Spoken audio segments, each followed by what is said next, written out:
welcome.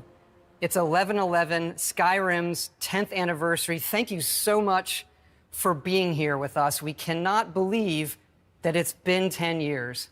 And the longevity of this game has been an incredible blessing to all of us here at Bethesda, and that's thanks to all of you. Yes, we made the game, but there's always that element that we can never create, and that's all of you coming into the world and making it your own. And it's all of you that have kept it alive for the last 10 years.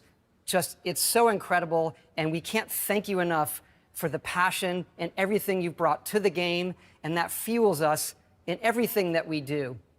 When we start a game, we don't usually start with a list of features, really. We start with an experience. How do we want the player to feel when they enter the game, when they enter this world? And early in Skyrim's development, we had done a lot of concept art. We had some things running, and then we did the music. And we had pictured the Elder Scrolls theme sung by a barbarian choir in the voice of dragons. Easier said than pulled off, of course. When we got the music, we started mixing it, and even within our company and our team, we felt we might have something. We weren't quite sure how the game was going to gel together.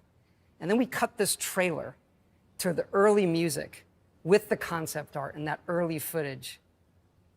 And it sang. It was incredible. Everybody in the team can probably remember that moment. And even today, when I hear the music and it rises up at the end in the trailers, the dragon flies through the valley, the hair literally stands up on my arms. So thank you for being here. I'd like to introduce the legendary London Symphony Orchestra and the London Voices Choir to take us once again on a journey through Skyrim.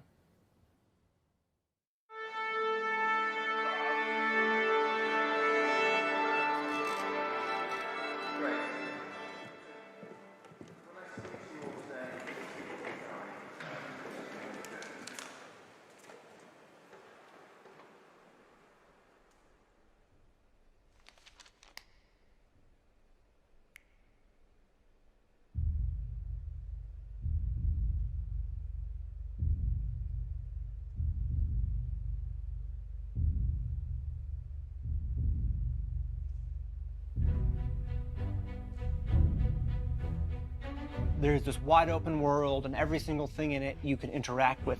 I'd never seen anything like that before. I'd never experienced that level of immersion. Just the opening, the way it pulls you in, this is better than any movie that I've ever seen. You got to start learning about this world, because this world isn't about to teach you, because this world assumes you live in it. There's a lot of chaos, but I'm intrigued, because I like chaos. You're a god, and you don't know you're a god.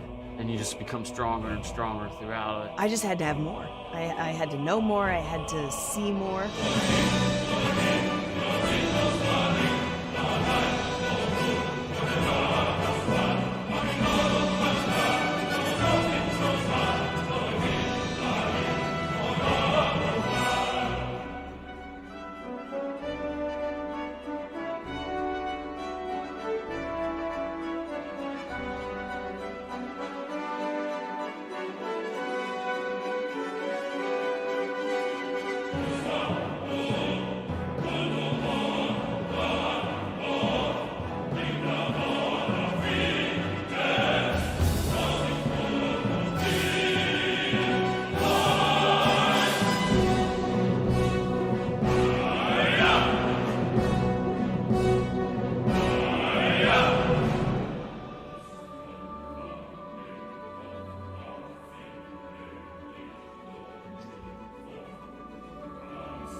I think it must look very strange as I'm just spinning around in all of the taverns trying to get the perfect picture of that bowl of fruit, or, really zooming in to see what kind of cutlery they have. It's all these little obscure details that bring a world to life in our world.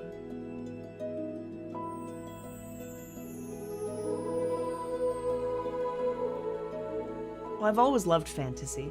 When I first played Skyrim, I'd never seen anything like that before. I'd never experienced that kind of immersion in a game.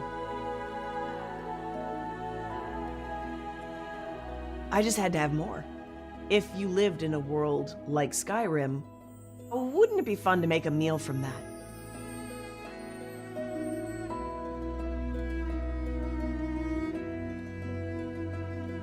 I pulled references for these foods from conversations you hear in marketplaces that you can't even be a part of. If someone's talking about the secret spiced wine recipe, and you think, all right, well, where do they get their spices? And so you wander down to the docks and you see, oh, there's a warehouse here. All right, so now we're getting somewhere. You kick open a barrel and you get potatoes and apples and leeks.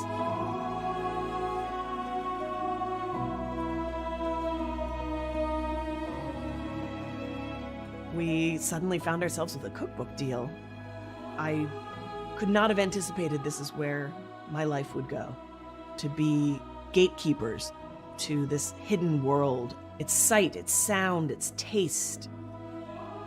Skyrim has very simple food, but they combine for these flavor powerhouses. It's delicious.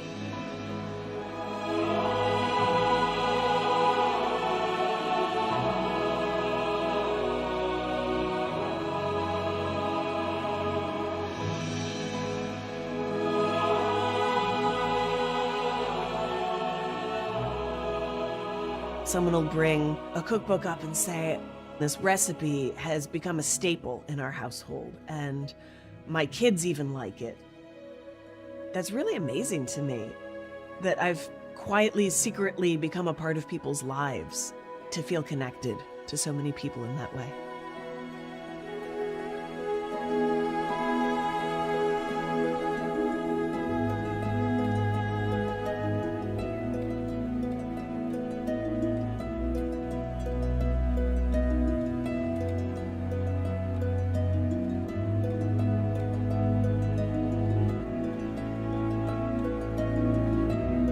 In Vermont, we have a very Skyrim-y winter, so all of the photos with snow are just in my backyard. It made me like winter a little bit better.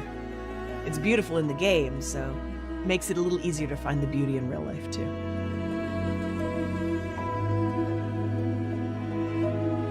I like the meads.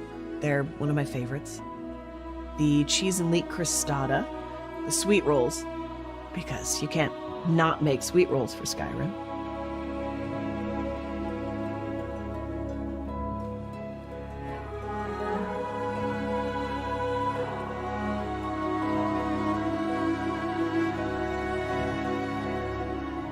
We could all use a little more escapism. It's an honor to be able to add to the world and to the fandom.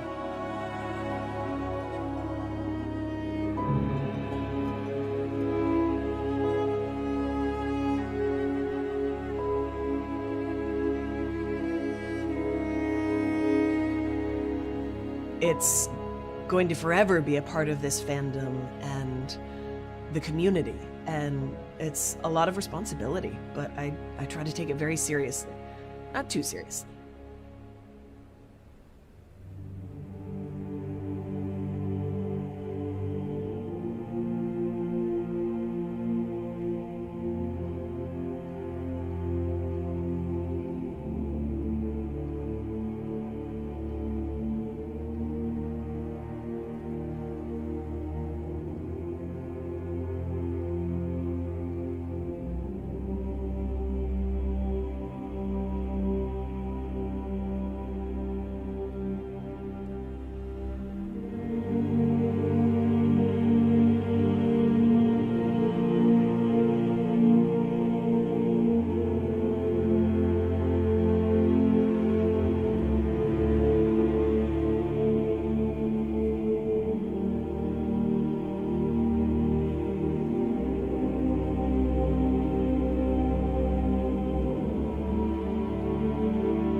was just trapped in a vicious cycle.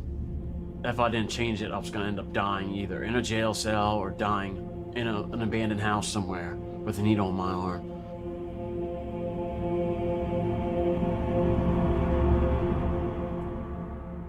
I grew up in Wrightsville, Pennsylvania, which is out in the country. Me and my stepbrothers, we'd play outside every day. It was a good childhood.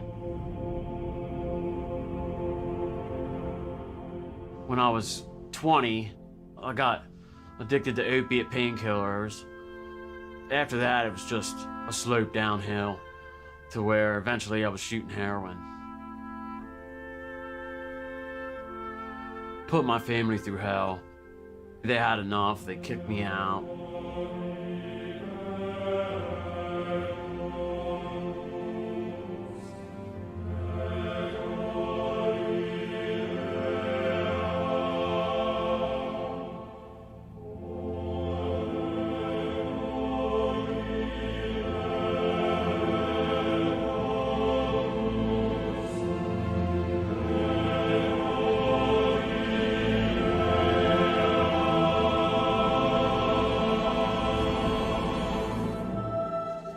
I was just homeless on the streets. I just wanted to find a place to sleep, place to eat, and get my next fix of drugs. Day to day, try to survive, didn't have no hope for the future.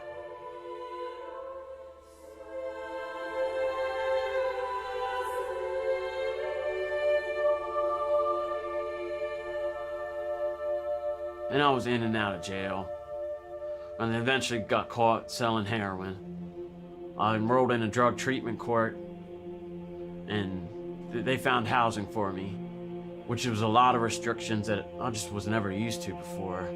Curfews, going to meetings, NAAA meetings every single day, chores, community service. From 7 in the morning, had to be out of the recovery house, and had to be on the street looking for a job, walking everywhere till 5 o'clock at night, walking 10, 15 miles a day. So it was pretty exhausting.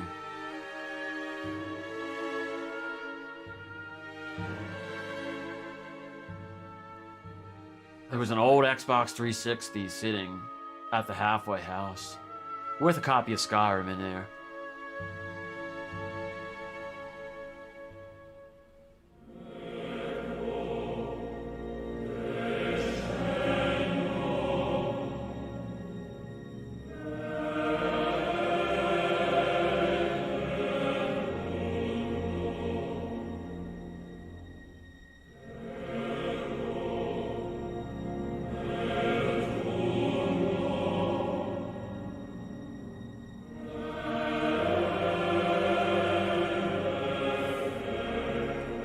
Without Skyrim, I don't think I would have stayed in recovery.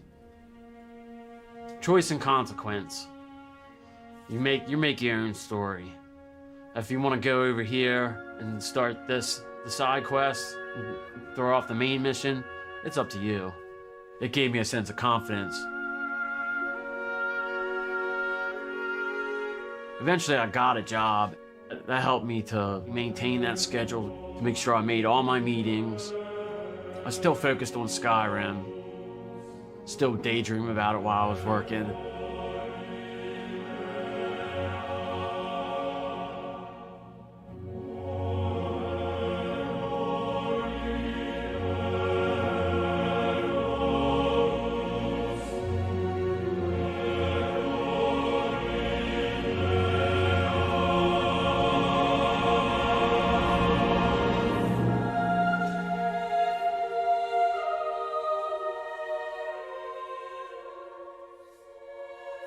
I was in several Skyrim and Fallout groups on Facebook. There was this girl in there. Skyrim Addicts was the group.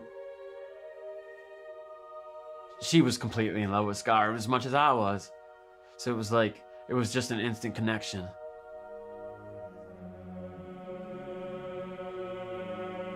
She started a new character, Khajiit, stealth archer like everyone does. But yeah, it was pretty good. 3 years later, that's my fiance.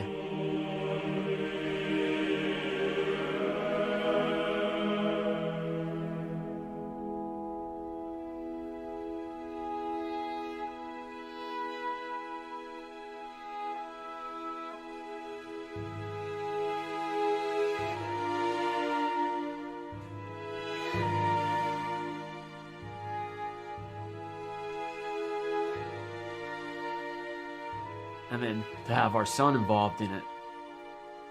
Instead of having a teddy bear, he walks around with a sword. That's his thing, is running, sword fighting, just from watching us play Skyrim over the years.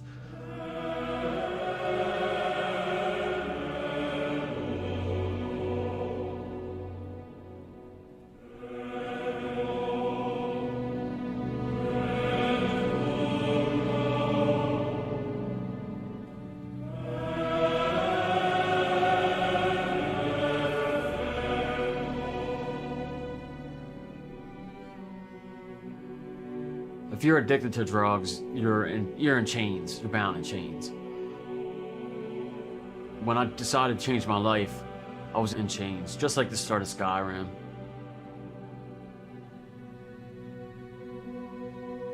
I would have never have imagined 5 years from then I would be sitting with my fiance, to have a child, to have a home, where I don't have to worry about being alone. I would have never dreamed of, never even thought it was possible. But it's because of Skyrim that I was able to change my life for the better.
I'm an ICU nurse. I want to bring the compassion and the love from nursing into gaming.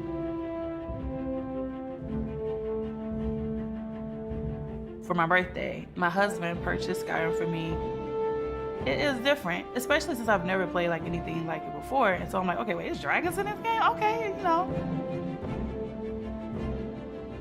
That was the only game I played when I was in nursing school. It's because I'm really like into hype games, and this allowed me to calm down. To take my mind off of the stress that nursing school put on me. Sort of like a ASMR type of thing when you're just listening to the river and it's like, shh, you're one with nature. You got the storyline. You can go off the side quest. You can be a thief, which me personally, that was my thing.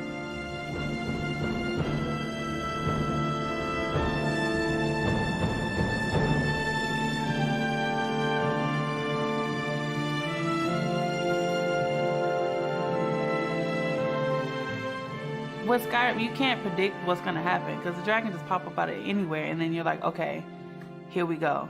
It's the same like with nursing and the patients. They're scared. You have to make sure you put your game face on.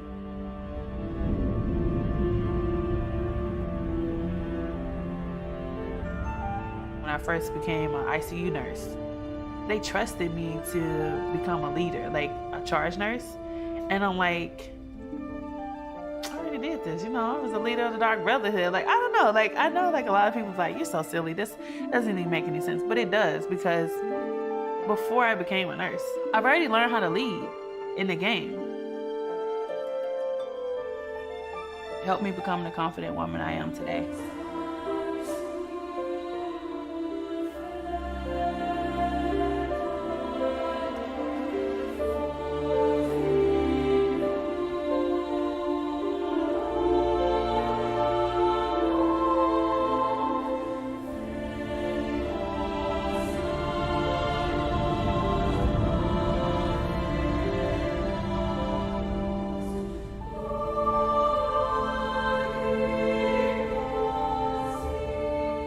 Someone we can't save, but the ones that we do, you know, after they get better, they'll come back and I'm like, hey, I appreciate you taking care of me. You don't understand, you know, you saved my life, you know, you helped me.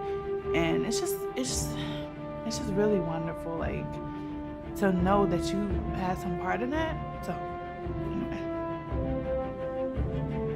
it's so hard to see all of that stuff mentally and then try to detach from it when you come home. Playing Skyrim, I feel like I'm in a safe place.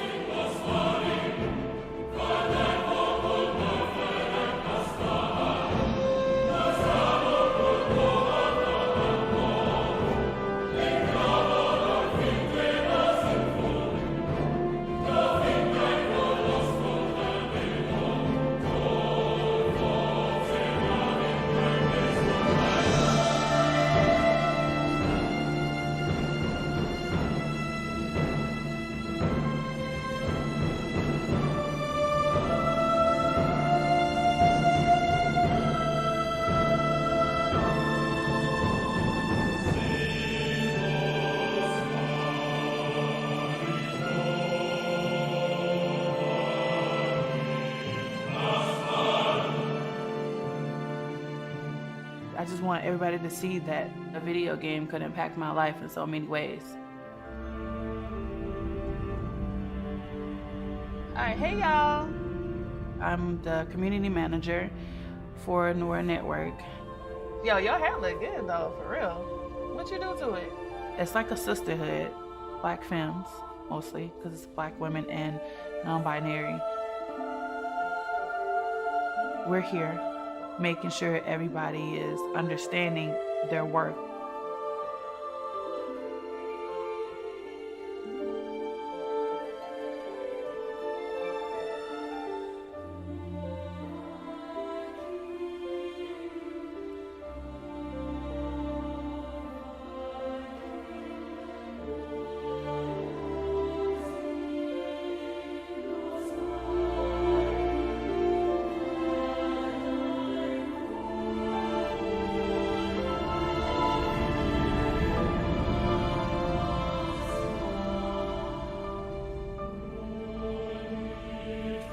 You always have that one game that actually changed everything for you. So when I found Skyrim, the creativity, the storyline, learning how to become a Dragonborn, using my powers, you know, enhancing the powers as I use them, I'm something special. Like, out of all these people, I'm the Dragonborn. Out of everybody in the world of Tamriel, I'm the Dragonborn. Like, I'm special.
When Skyrim first came out, I think I probably watched the first gameplay environment showcase trailer many times in my AP computer science class when the teacher wasn't looking. You could go to any place, the world was massive, and every single thing in the world you could interact with. And that was just astounding for me at the time.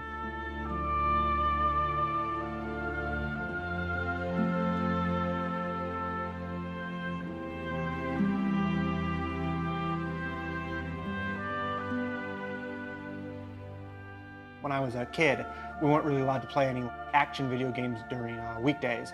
I got my start making custom content on Morrowind. I'm gonna see if I can go into the files and change this.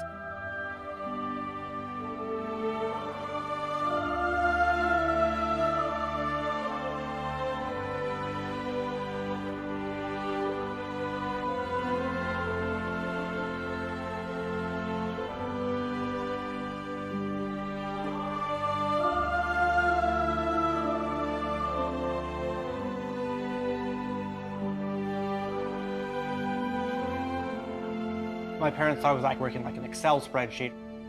I would be working with mod tools and stuff to make the few games I had last even longer.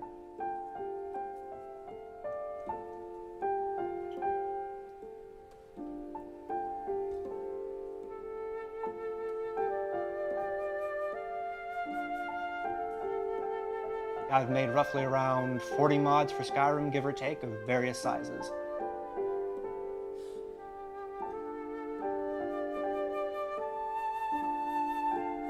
My best and most famous mod, I think, is the one that replaces all dragons with Thomas the Tank Engine.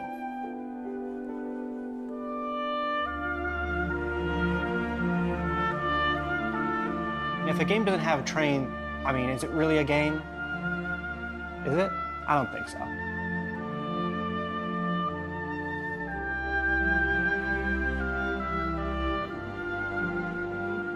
It was just literally just a model swap. It took about 30 minutes to make.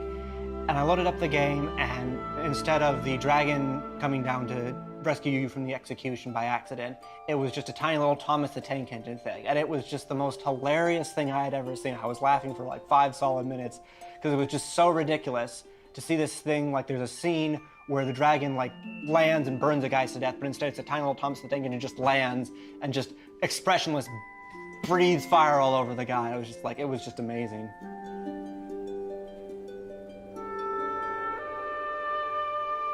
And it just exploded in ways I hadn't imagined. 3 days later, the video had reached 2.5 million views.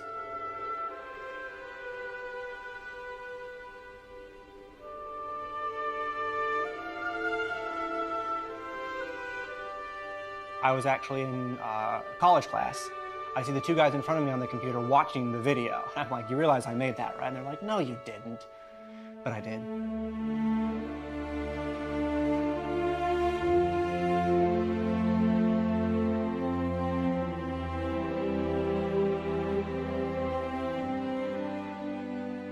There's such a support from the developers themselves for mods and allowing mods to be done in ways that they probably didn't foresee, but they are absolutely okay with. It really gives you an opportunity to express yourself in those ways with its editing tools.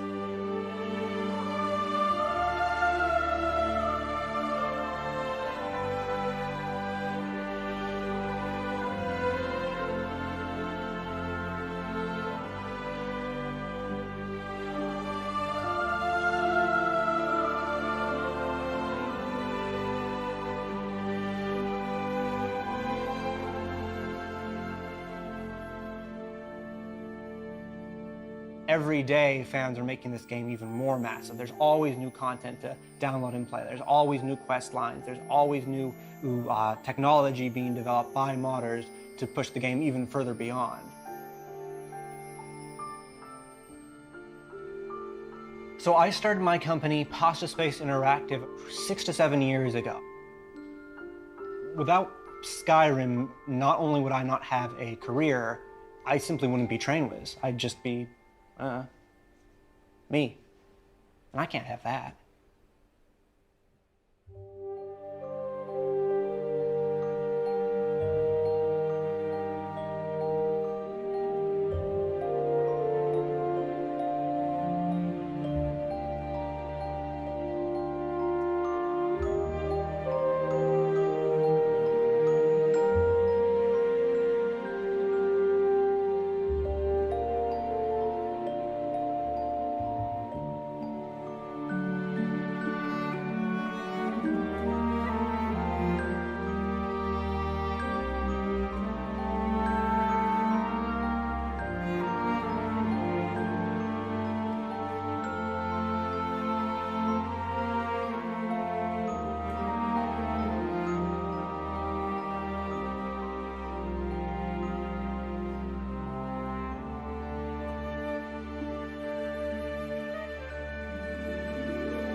So growing up, obviously in the Middle East, there were a lot of rules about how I could behave, or the things that were appropriate for me, or the things that were permissible for me.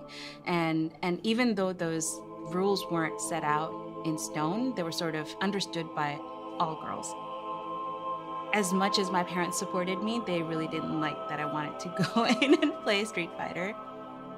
I definitely remember the first time I saw Skyrim. I walked into my then boyfriend's apartment to surprise him because he lived in a different city. And he was just hooked to his computer, chopping wood nonstop. And he didn't even notice that I had walked in. Hey, surprise, I'm here. And he looked up, and then after greeting me, he went right back to chopping wood. And seeing that wilderness, and you can actually feel that cold. I didn't know a video game could make you feel like that. The open world, to the characters, the customization. When you go on an adventure like that together, it just kind of bonds you from the start.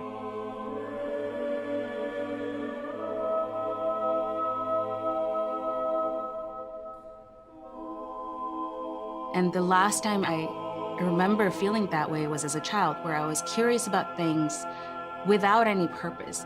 But now I was learning about these races and these regions in the game, and all these specific skills that I was probably never going to use in real life. And I was just as curious.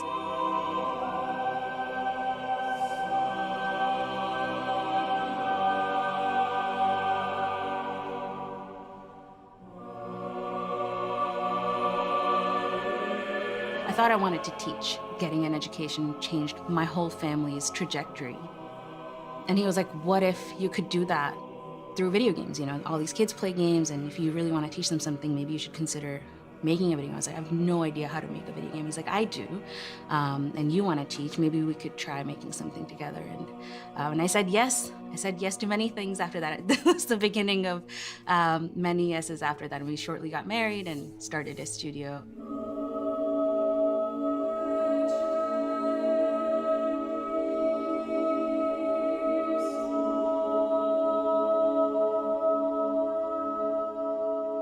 Where are the girls? Like, why can't I find any girls to come join a studio founded by a woman? And I've worked on Wall Street, I worked in academic research, I went to MIT, which is a heavily tech school, but I never felt like I was the only woman in the room, and yet here I was building my own company, and it was me and 6 other boys.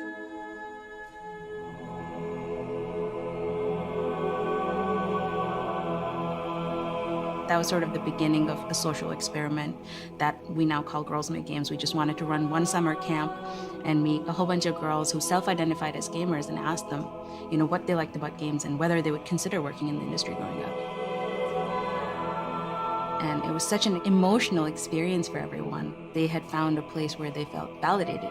It's hard to not be moved by that passion. And that was sort of like after the first summer, I went back to my team and I was like, hey guys, I think I'm gonna do this for a few years. And it's been 8 years since.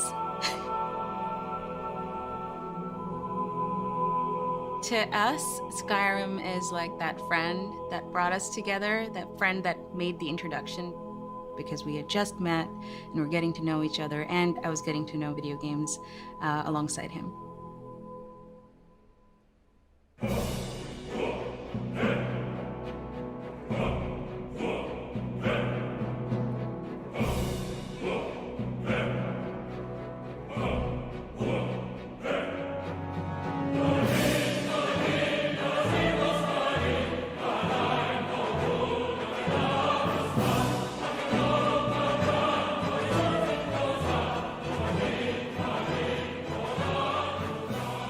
I remember stopping and taking a deep breath and thinking, yeah, this is my game. This is gonna be me for the rest of my life playing this game. Таким образом, Skyrim стал новой главой не только древних свитков, но и новой главой моей жизни. Ensimmäisen kerran, kun mä astuin ulos Helgen kiipistä 2011 marraskuussa, mä en osannut kuvitellakaan, kun mä katselen sitä vuorimaisemaa ja niitä metsiä, että mihin mä päätyisin Skyrimin myötä. Waar dan die hele wereld zich voor je openzet dat je alles kan doen. تروح تسوي اللي تبي في أي مكان وتختار أي مساحة تحتاج وأي قرار تشوفه مناسب. I gave her the controller, looked her straight in the eyes and said, here, try it.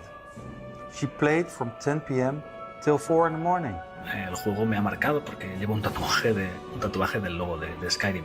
It almost feels like it was just yesterday that I was traveling up a mountain for the first time. I could feel the icy wind. I could hear a dragon roaring and flying in the distance. Le combat contre la première araignée m'a foutu la peur de ma vie. صراحة حرفيا قفلت اللعبة أكثر من مرة. We kept playing it, passing the baby and the controller back and forth. El tema de Skyrim me ha calado tan profundo que incluso he escrito varias novelas sobre Skyrim. Мне потребовалось научиться гриму для образов, и теперь я профессионально работаю гример. سكايرم خلتني أتعمق أكثر في عوالم الألعاب المفتوحة خصوصا ألعاب الرول بلاي. La montagne, la forêt, le tertre. Oh bah Skyrim, c'est avant tout des sujets de conversation où que vous soyez, puisque qui n'a pas joué à Skyrim après tout. El juego ha tenido demasiado impacto en mi vida, gracias a él he logrado formar una comunidad muy grande y además he conocido un montón de personas importantes para mí que comparten la misma pasión que yo por el propio juego. I'll probably be playing Skyrim in another 10 years' time. I'm still learning and finding new discoveries, locations, quests, characters. Yıllardır oynuyorum, yıllarca da oynarım. Parece que no importa cuánto juegues, siempre habrá algo nuevo a la vuelta de la esquina. It changed it for me. Like, it gave me more inspiration. The amazing impact Skyrim and the Elder Scrolls has had on my life.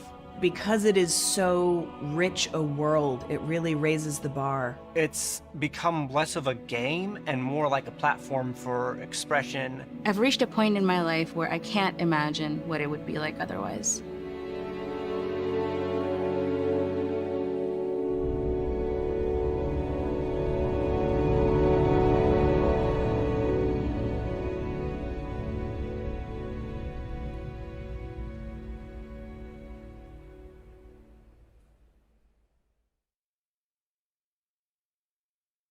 Thank you. That was incredible. And thank you again for being with us here on 11/11, celebrating Skyrim's 10th anniversary. It's just incredible. 11/11 actually has become, now a special day for us all here at Bethesda. And next year, we have our next game coming out on the same day. We have a little surprise for you. I would like to introduce our longtime collaborator and good friend, Enon Zur. Thanks so much, Todd. And yes, Skyrim, what a game. And yes, what a score. Hearing the famous London Symphony Orchestra playing it, and it's being sung by the amazing London voices, wow, that really gives me the goosebumps. Throughout the years, I got to compose so many games for Bethesda, from the Fallout series and Elder Scrolls Blades and others. I feel so fortunate and lucky to do it, and I really feel Bethesda is almost like part of my family.